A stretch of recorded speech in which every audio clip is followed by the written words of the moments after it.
Да, поэтому вот, пожалуйста, здесь нужно просто всех посмотреть. На каждом бюсте написано, в какое время, как совсем свежая аллея, которой у нас тоже не было. Летящие куропатки. Конечно, очень часто курян называют соловьями. Соловьи живут во многих других частях нашей страны, но говорят, что никакой другой не может сравниться в пении с Курским. Париж, Москва, Курск. У вас, я знаю, что аллея маршала есть, а триумфальной арки у вас нет. Проспект Юных Пионеров, там Ну, триумфальная арка стоит. каждый Такой может нет, хвалиться конечно. своими красотами. Да. Мы у вас видим, а вы у нас пока не были и не видите. Поэтому на картинке можно посмотреть. Вот такие часы.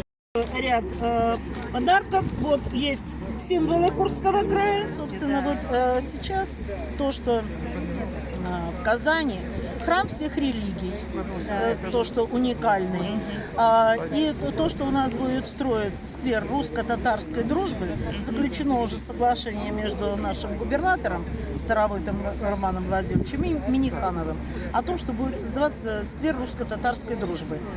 То есть вот все-таки нам надо сделать все, чтобы, не дай бог, у нас не вспыхнули вот эти на межнациональной почве конфликты. Потому что вот сейчас наша одна из целей, чтобы наладить отношения с молодежью. Потому что то, что мы с Натальей Ивановной хорошие, знают это в Москве, но нам говорят: вы делаете там и делайте.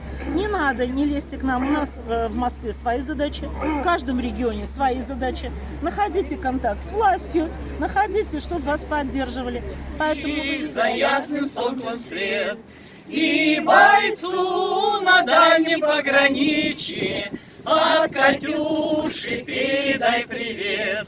И бойцу на дальнем пограничье от Катюши передай привет.